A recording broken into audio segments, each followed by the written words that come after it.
Fema from Auditor's Perspective by C.A. Viral Satra. 1. Introduction.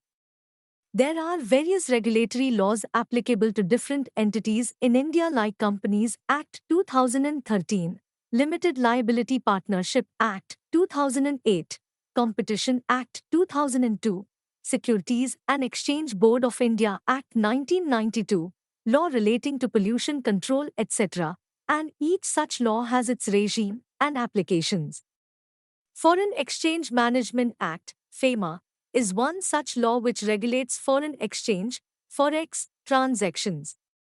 With most countries having opened up its economy for foreign investment as well as for trade and services, the volume of forex cross-border transactions have increased multifold. Further, since last 2 decades, considerable liberalization has taken place in FEMA permitting majority of cross-border transactions.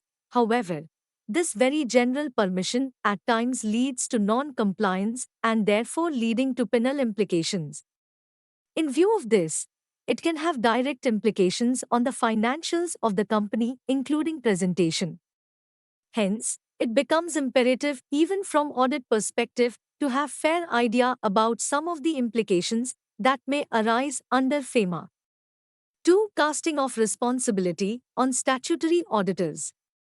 The only place under FEMA where RBI has specifically put an onus casted responsibility on statutory auditor of Indian company is to ensure whether compliances have been done as per prescribed FEMA guidelines or not in relation to downstream investment. As per Rule 23 of Non-Debt Instrument Rules, 2019, NDI rules, downstream investment means investment by an Indian entity which has total foreign investment in it or an investment vehicle in capital instruments or capital of another Indian entity. So if an Indian entity which has received foreign investment, and if such Indian entity has made downstream investment in another Indian company, then the auditor of Indian company making downstream investment has to issue certificate on annual basis with respect to compliance of downstream investment guidelines. Further, in case of qualified report of auditor, the same shall be immediately brought to the notice of Regional Office of Reserve Bank of India, RBI, in whose jurisdiction the registered office of company is located. In entire FEMA, this is the only regulation where specific responsibility has been case on statutory auditor of Indian company which has made downstream investment to see whether all guidelines for downstream investment are fulfilled every year, and report to that effect has also to be issued every year. 3. Understanding financial statements from FEMA point of view.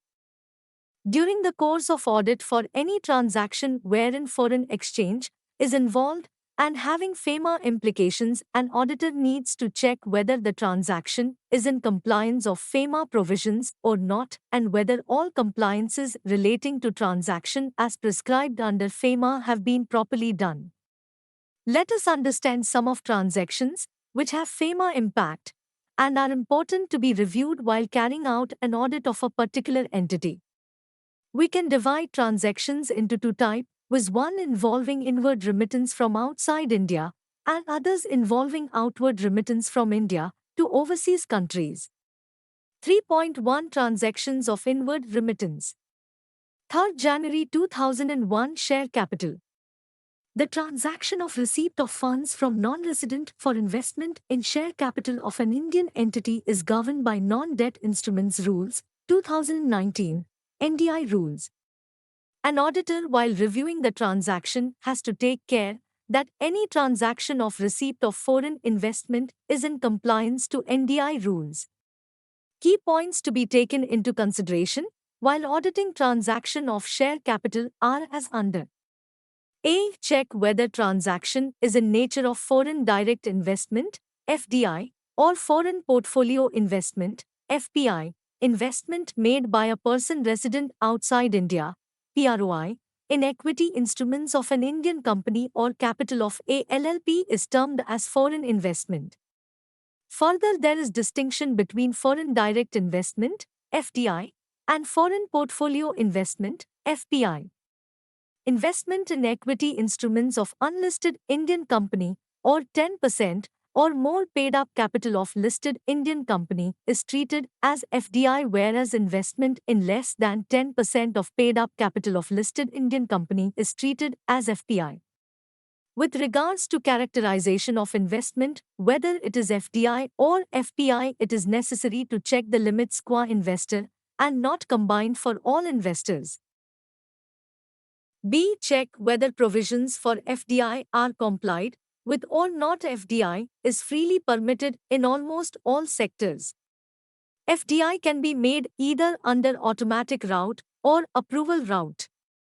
Entity receiving FDI must ensure that while receiving FDI, all applicable entry route conditions, sectoral caps, pricing guidelines, and reporting requirements are followed.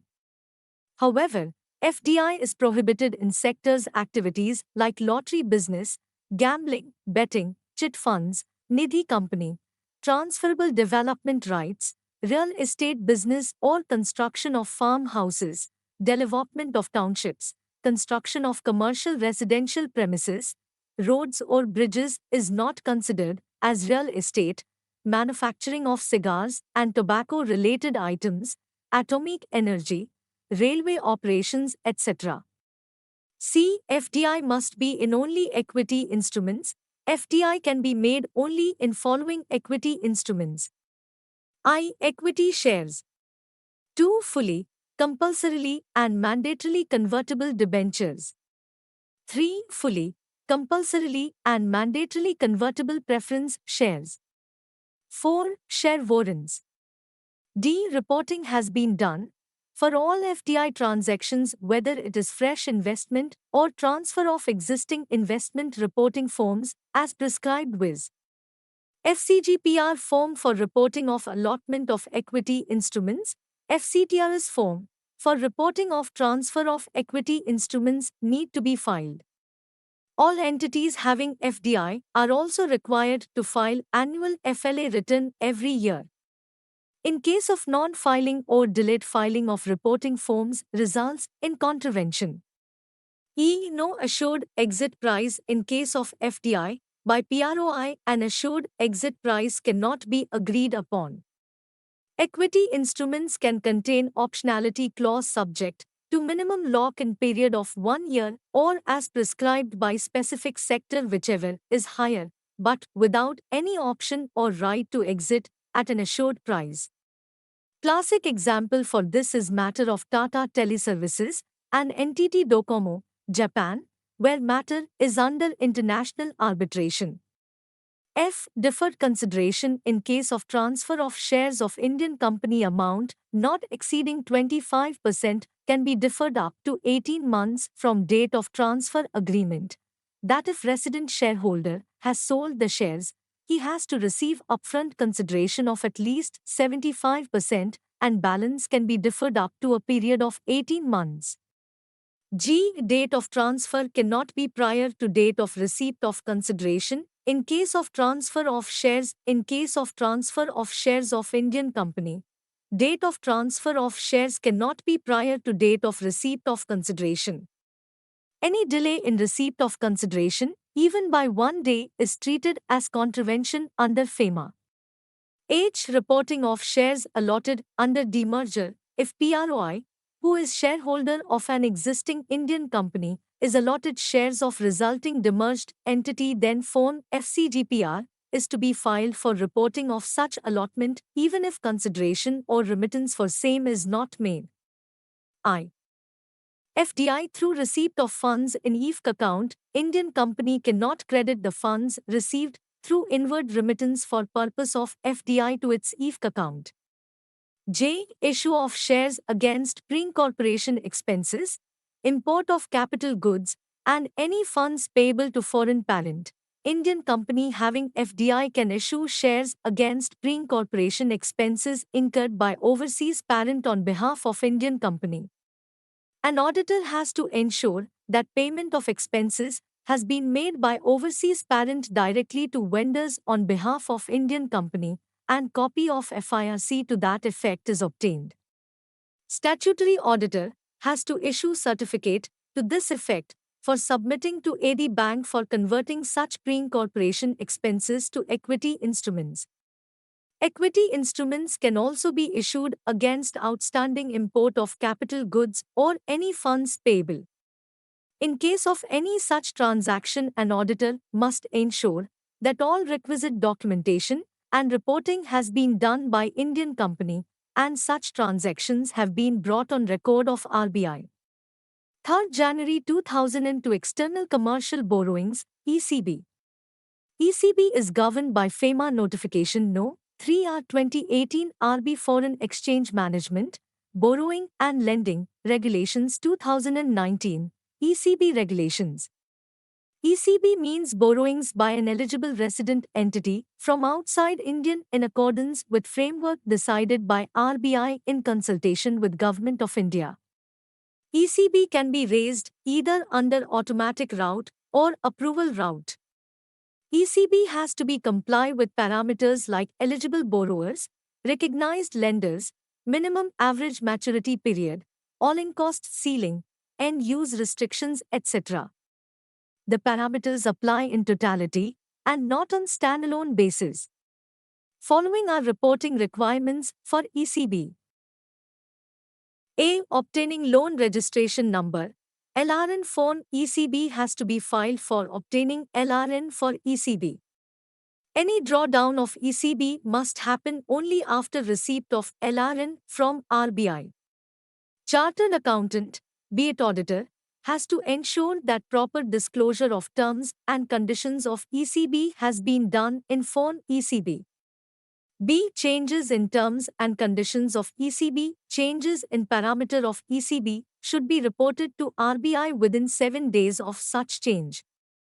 C. Repayment requires prior RBI approval. All ECBs must strictly comply with minimum average maturity period for which ECBs have been raised. Repayment of ECB is not allowed and requires prior RBI approval. D. Monthly reporting. Actual transactions are to be reported in form ECB to return to RBI through AD Bank on monthly basis within 7 working days from close of month to which it relates. Monthly ECB to return is certified by Chartered Accountant. So if any auditors are certifying monthly ECB to return, they should ensure that all terms and conditions of ECB have been complied with, because ECB to return involves reporting of utilization of funds, reporting of drawdown, and actual transactions relating to ECB for any particular month. 3rd January 2003 Export of Goods and Services. Export of goods and services is a current account transaction and governed by provisions of Fema Notification No. 23R 2015 RB Foreign Exchange Management, Export of Goods and Services, Regulations, 2015, Export Regulations. Being a current account transactions, there is no restriction on same, however procedures as prescribed in export regulation need to be followed. An auditor has to check following points while reviewing export transactions. A. Declaration. It is duty of exporter of goods or software in physical form or through any other form is required to furnish declaration for same supported by evidence containing true and correct particulars of export like full value of goods or software exported. In case of export of services, same can be undertaken without furnishing any declaration.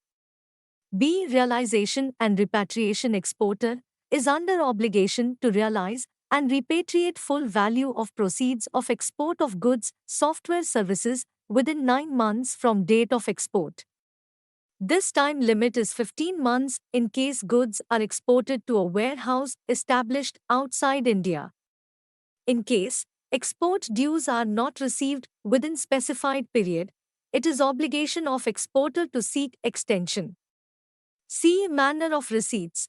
Payment of exported goods shall be received through AD banks only and not through anyone else, for e.g. payment cannot be received from trading houses.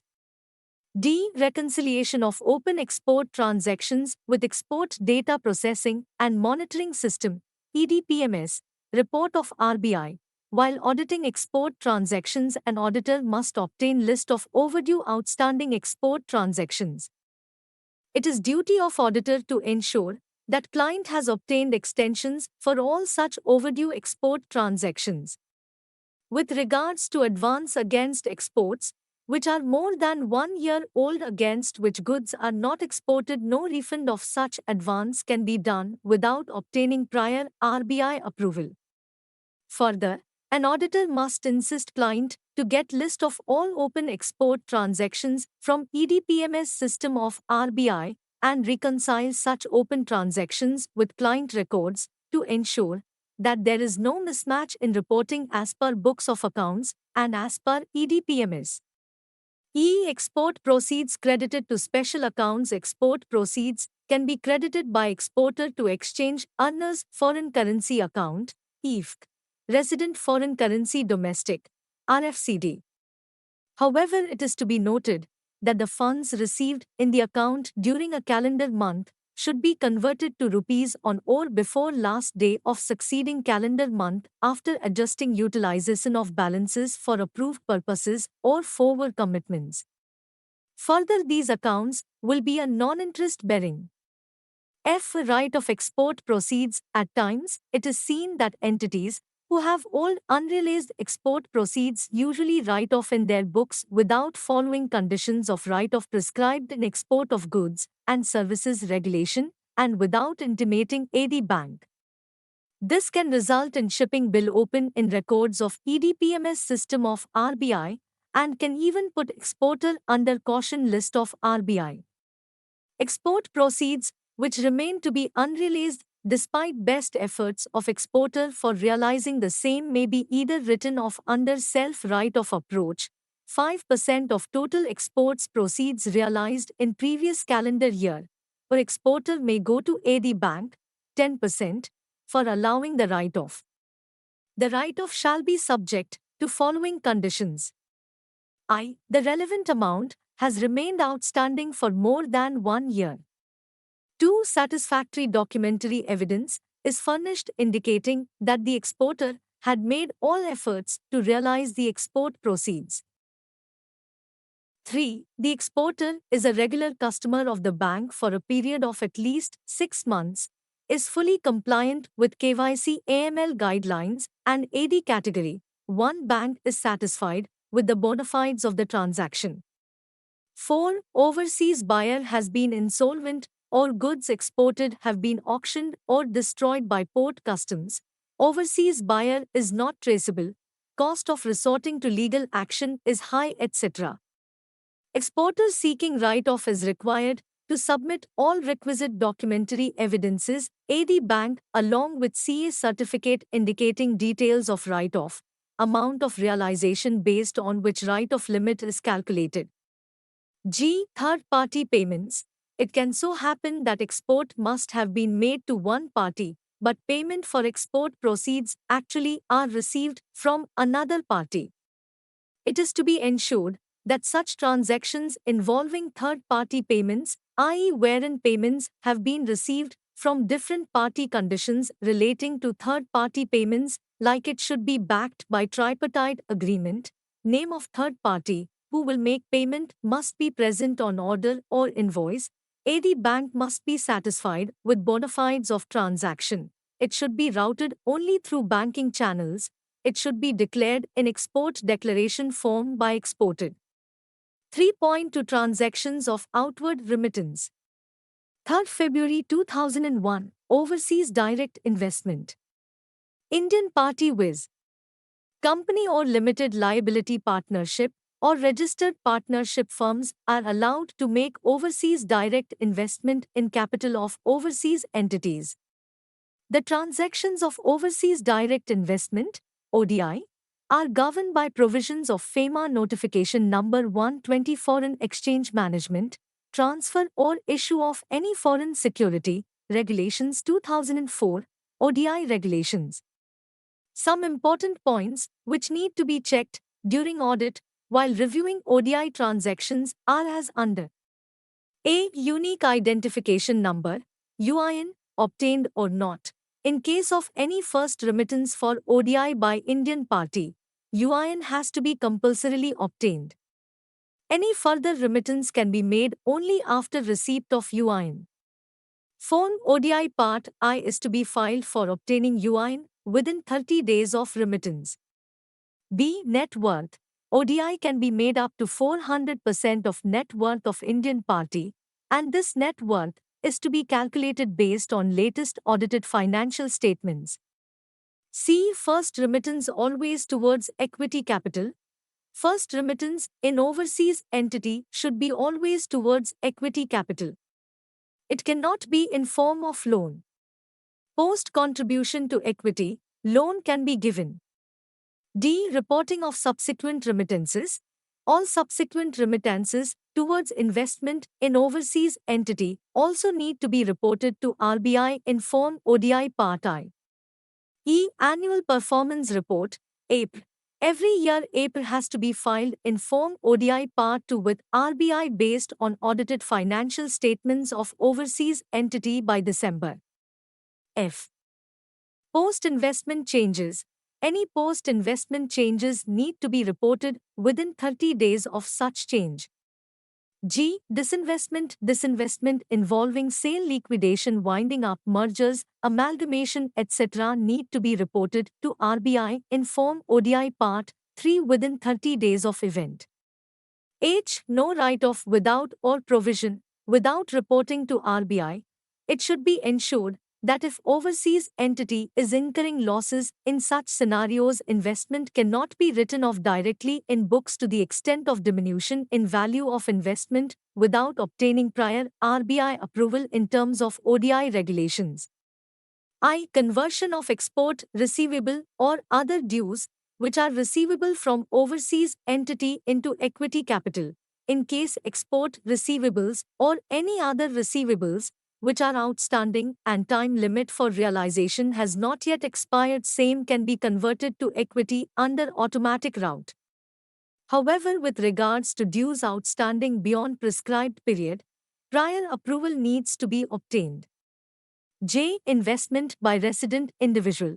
Resident individual can make ODI investment in JVWS abroad within limit of $250,000 of liberalized remittance scheme, LRS, provided JVWS is an operating entity and it does not have any step-down investment.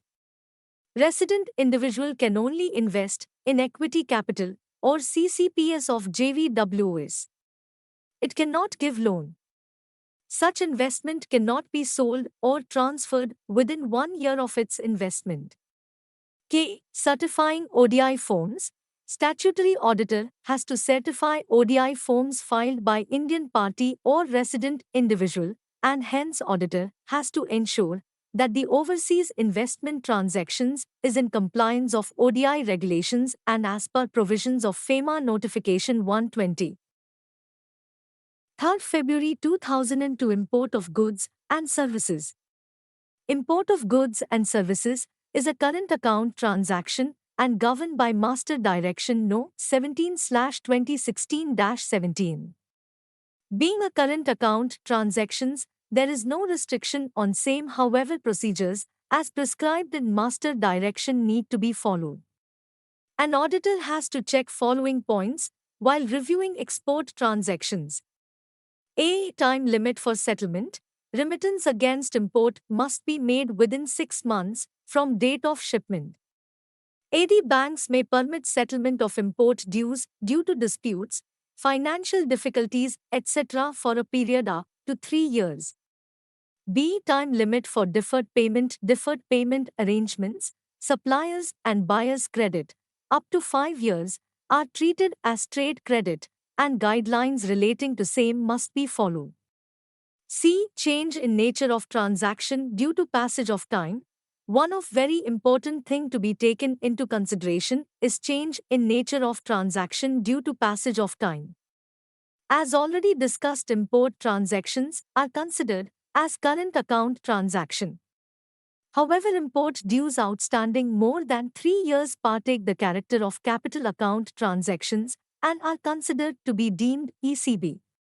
Generally, trade payables more than 6 months and up to 3 years are allowed by RBI. In case of trade payable outstanding more than 6 months, extension needs to be obtained. Trade payables, which are outstanding more than 3 years, are treated as deemed ECB, thereby requiring for compliance of ECB guidelines. Reference of sum of compounding orders, where RBI has treated delayed import dues as deemed ECB, are given below.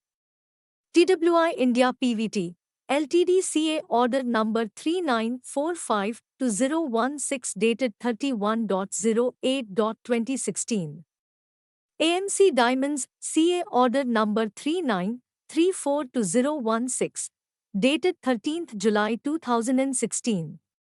Intercat Equipment CA Order Number 3861-015 dated 2nd June 2016.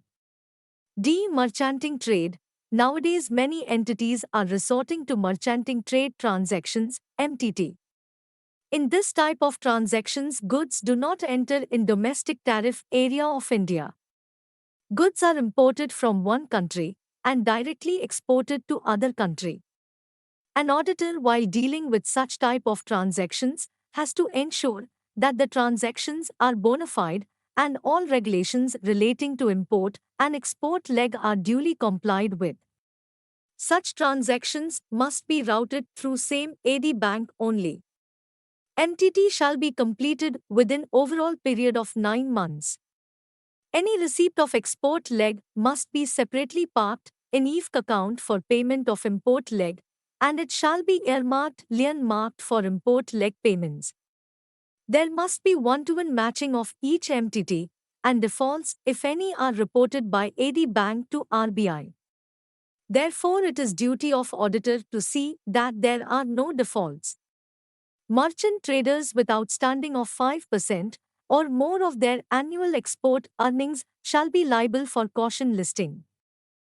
The merchanting trade shall result in profit, which shall be determined by subtracting import payments and related expenses from export proceeds for the specific MTT. 3.3 Set of export and import transactions. This is another important area which needs to be looked upon. There can be instances where Indian entity must be having export and import transactions with same foreign party. Usually it is tendency that if amount to be received is more than amount to be paid, then net proceeds are received, thereby setting off import dues against export dues of same foreign party. At times this goes unnoticed even by auditor. However, it is to be noted that due procedure for such set of needs to be followed, only then outstanding import dues and export dues can be set off for same foreign party. Following points need to be looked upon while dealing with such transactions of set off. A. Export receivable and import payables must be from the same overseas buyer-supplier. Being set off of export receivable and import payables with overseas group associate companies will be allowed on net basis or gross basis through an in-house or outsourced, centralized settlement arrangement. C. AD Bank must be satisfied with bona fides of transaction.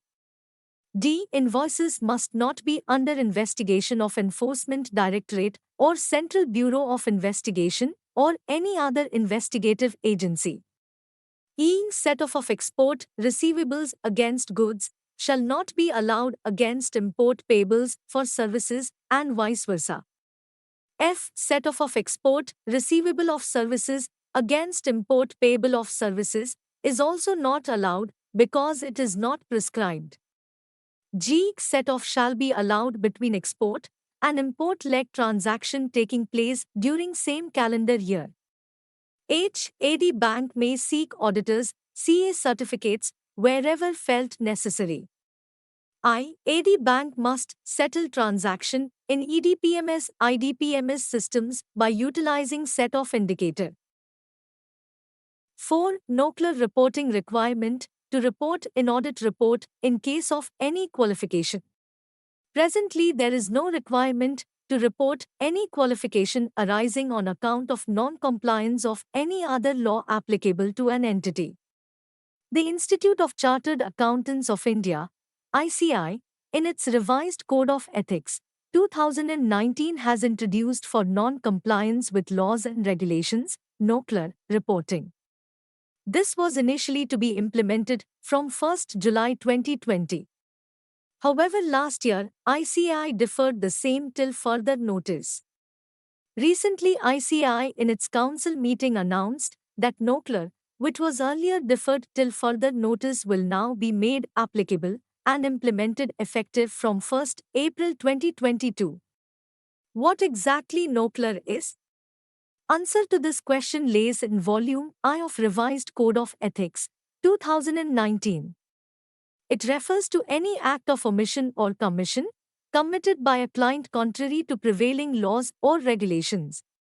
Recognizing that such a situation of omission or commission can often be difficult for a professional accountant, and accepting that he has prima facie responsibility not to turn a blind eye to the matter, NOCLAR has been introduced to help guide professional accountants, in dealing with situation and in deciding how best to serve the public interest in these circumstances.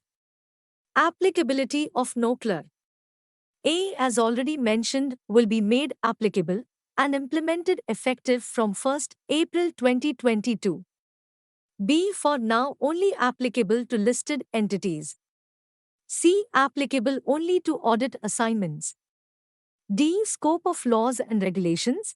Laws and regulations that have direct effect on determination of material amounts and disclosures in financial statements, other laws and regulations compliance with which may be fundamental to entities' business and operations or to avoid material penalties.